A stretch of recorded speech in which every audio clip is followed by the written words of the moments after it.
ಮಂಡ್ಯದಲ್ಲಿ ಪೊಲೀಸರ ನಿರ್ಲಕ್ಷ್ಯಕ್ಕೆ ಮಗು ಸಾವು ಪ್ರಕರಣಕ್ಕೆ ಸಂಬಂಧಪಟ್ಟಂಗೆ ಈಗ ಡ್ಯೂಟಿಯಲ್ಲಿದ್ದಂತಹ ಮೂವರು ಎಎಸ್ಐಗಳ ಅಮಾನತು ಮಾಡಲಾಗಿದೆ, ಸಸ್ಪೆಂಡ್ ಮಾಡಲಾಗಿದೆ. ಅಸಿಸ್ಟೆಂಟ್ ಸಬ್ ಇನ್ಸ್ಪೆಕ್ಟರ್ಗಳನ್ನ ಸಸ್ಪೆಂಡ್ ಮಾಡಲಾಗಿದೆ. ದಂಡ ವಸೂಲಿ ಮಾಡ್ತಾ ಇದ್ದಂತಹ ಪೊಲೀಸರು ಸಸ್ಪೆಂಡ್ ಆಗಿದ್ದಾರೆ. 3 ಜನ ಡ್ಯೂಟಿಯಲ್ಲಿದ್ದಂತಹ ಪೊಲೀಸ್ ಅಧಿಕಾರಿಗಳು, ಎಎಸ್ಐಗಳು 3 ಜನ ಕೂಡ. ಮಂಡ್ಯ ಎಸ್ಪಿ ಮಲ್ಲಿಕಾರ್ಜುನ ಬಾಲದಿಂಡಿ ಆದೇಶವನ್ನು ಮಾಡಿದ್ದಾರೆ. ಅಮಾನತು ಮಾಡಿ ಎಎಸ್ಐಗಳ ಅಮಾನತು ಬೆನ್ನಲ್ಲೇ ಪ್ರತಿಭಟನೆಯನ್ನ ಕೈ ಬಿಟ್ಟಿದ್ದಾರೆ ಜನ. ಹೆದ್ದಾರಿಯನ್ನ ತಡೆದು ಆಕ್ರೋಶವನ್ನ ವ್ಯಕ್ತಪಡಿಸ್ತಾ ಇತ್ತು. ಈ ಒಂದು ಘಟನೆ ಆದ ನಂತರದಲ್ಲಿ ಎಎಸ್ಐಗಳಾದ ಜೈರಾಮ್, ನಾಗರಾಜ್ ಸೇರಿ 3 ಜನ ಸಸ್ಪೆಂಡ್ ಆಗಿದ್ದಾರೆ. ಈಗ ಮಂಡ್ಯ ಎಸ್ಪಿ ಮಲ್ಲಿಕಾರ್ಜುನ ಬಾಲದಂಡಿ ಆದೇಶವನ್ನ ಹೊರಡಿಸಿರೋದು.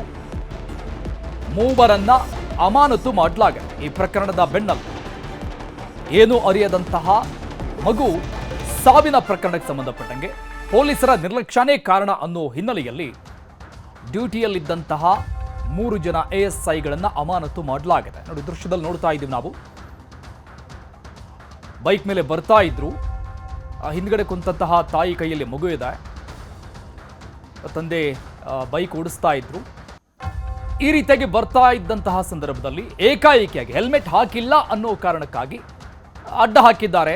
ಇದ್ದಕ್ಕಿದ್ದಂಗೆ ಮೈಮೇಲೆ ಬಂದಿದ್ದಾರೆ. ಆಗ ಗಾಡಿ ಸ್ಕಿಡ್ ಆಗಿ ಬಿದ್ದಿದೆ. ಹಿಂದೆ ಬರ್ತಾ ಇದ್ದಂತಹ ವೆಹಿಕಲ್ ಮಗುವಿನ ಮೇಲೆ ಹರಿದಿದೆ.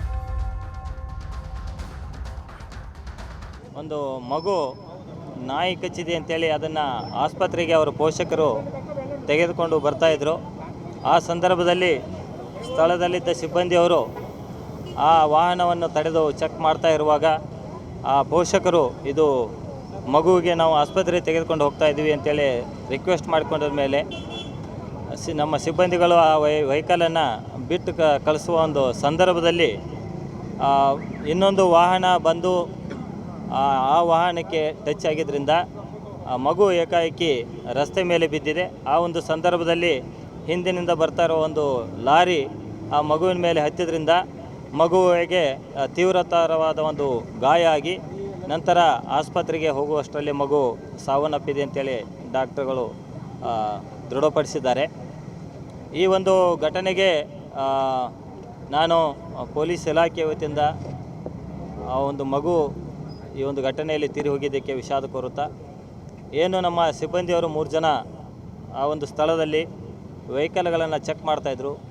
ಆ 3 ಜನ ಎಎಸ್ಐಗಳು ಅವರು ಸರಿಯಾದ ಸುರಕ್ಷತಾ ನಿಯಮಗಳನ್ನು ಪಾಲಿಸದೆ ಈ ವಾಹನಗಳನ್ನು ತಪಾಸಣೆ ಮಾಡ್ತಾ ಇರುವುದು ಮೇಲ್ನೋಟಕ್ಕೆ ಕಂಡು ಬಂದಿದ್ದರಿಂದ 3 ಜನ ಎಎಸ್ಐಗಳಾದ ಎಎಸ್ಐ ಜಯರಾಮ್, ಎಎಸ್ಐ ನಾಗರಾಜ ಮತ್ತು ಎಎಸ್ಐ ಗುರುದೇವ್, ಈ 3 ಜನ ಸಿಬ್ಬಂದಿಯವರನ್ನು ನಾನು ತಕ್ಷಣದಿಂದ ಜಾರಿಗೆ ಬರುವಂತೆ ಅಮಾನತುಪಡಿಸಿದ್ದೀವಿ ಮತ್ತು ಅವರ ಮೇಲೆ ಇನ್ನೂ ಹೆಚ್ಚಿನ ಒಂದು ವಿಚಾರಣೆಯನ್ನು ನಾವು ಕೈಗೊಳ್ಳುತ್ತೀವಿ.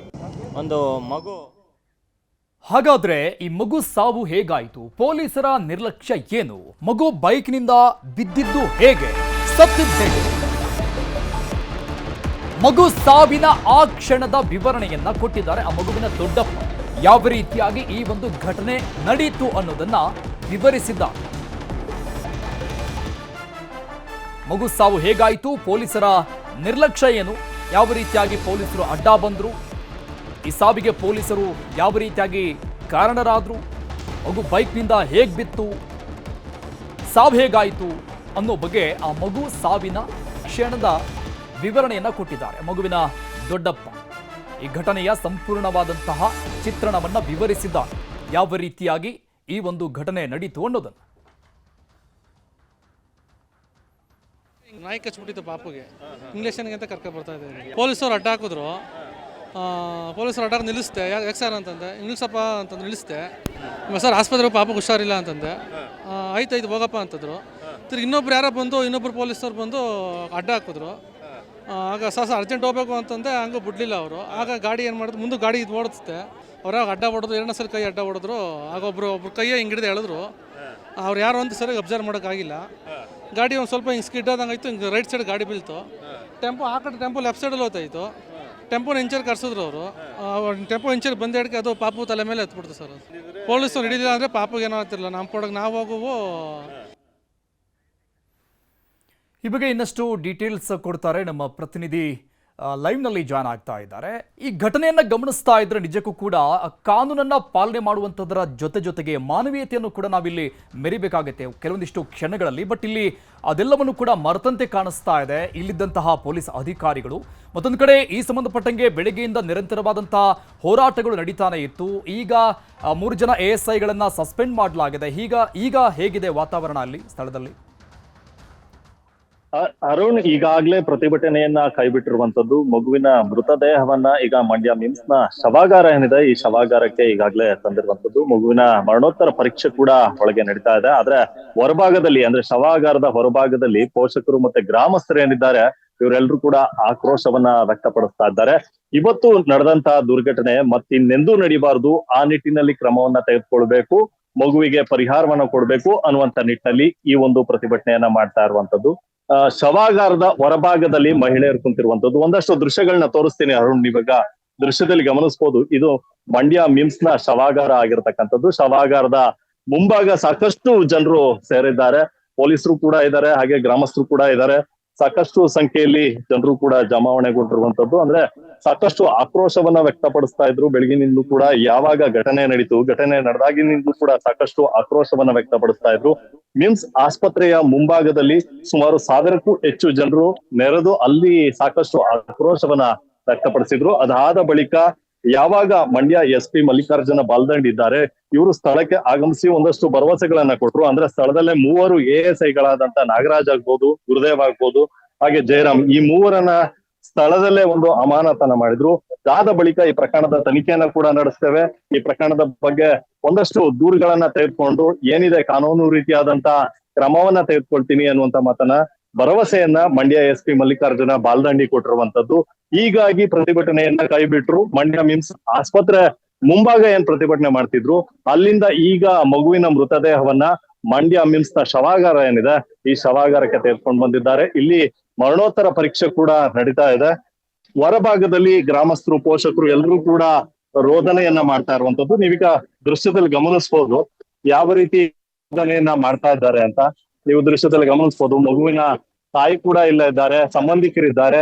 ಇವರೆಲ್ಲರೂ ಕೂಡ ಸಾಕಷ್ಟು ರೋದನೆಯನ್ನ ಮಾಡ್ತಾ ಇರುವಂತದ್ದು. ಅಂದ್ರೆ ಬೆಳಿಗ್ಗೆ ಇದ್ದ ಮಗು ಈಗ ಇಲ್ಲದೆ ಇರುವಂತದ್ದು. ಬೆಳಿಗ್ಗೆ ನಾಯಿ ಕಚ್ಚಿತ್ತು ಅಂತ ಆಸ್ಪತ್ರೆಗೆ ಕರ್ಕೊಂಡು ಬರ್ತಾ ಇದ್ರು. ಕರ್ಕೊಂಡು ಬರುವಂತಹ ಸಂದರ್ಭದಲ್ಲಿ ಮದ್ದೂರಿನ ಆಸ್ಪತ್ರೆಯಲ್ಲಿ ಮಂಡ್ಯಗೆ ಕರ್ಕೊಂಡು ಹೋಗ್ಬೇಕು ಅಂತ ಹೇಳಿದ್ರು. ಹೀಗಾಗಿ ಮಂಡ್ಯಗೆ ಕರ್ಕೊಂಡು ಬರ್ತಾ ಇದ್ರು. ಮಗುವಿಗೆ ಇಂಜೆಕ್ಷನ್ ಅನ್ನ ಕೊಡ್ಸೋದಿಕ್ಕೆ ಅಂತ ಕರ್ಕೊಂಡು ಬಂದ ಪೋಷಕರು ಮಗು ಇಲ್ಲಿ ಅಪಘಾತದಲ್ಲಿ ಮೃತಪಟ್ಟಿರುವಂತದ್ದು. ಹೀಗಾಗಿ ಸಾಕಷ್ಟು ಆಕ್ರೋಶವನ್ನ ವ್ಯಕ್ತಪಡಿಸಿದ್ರು ಅರುಣ್.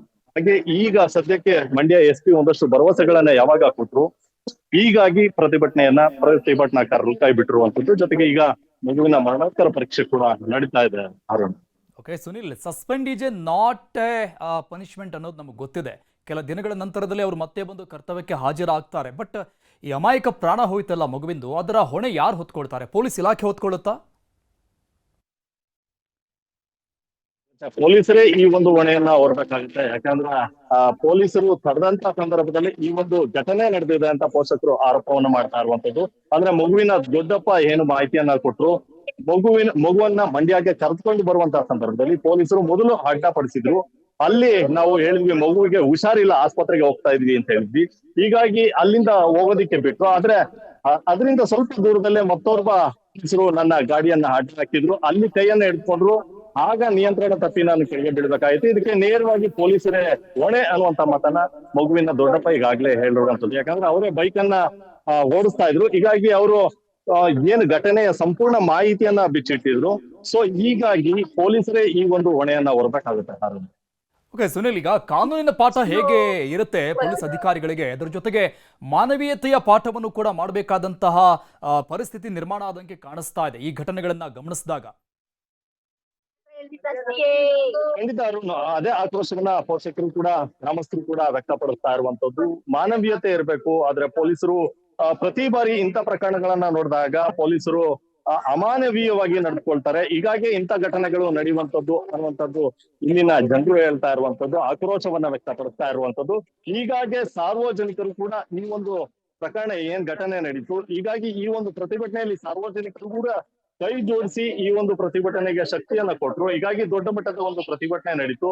ಹೀಗಾಗಿ ಇನ್ನು ಮುಂದೆ ಈ ರೀತಿಯಾದಂತ ಘಟನೆಗಳು ನಡೀಬಾರ್ದು, ಆ ರೀತಿಯಾದಂತ ಕಾನೂನು ಜಾರಿ ಆಗ್ಬೇಕು ಅನ್ನುವಂತ ಒತ್ತಾಯಗಳನ್ನ ಇವರು ಮಾಡ್ತಾ ಇರುವಂತದ್ದು. Arun, yes, thank you Sunil ಡೀಟೇಲ್ಸ್ಗೆ.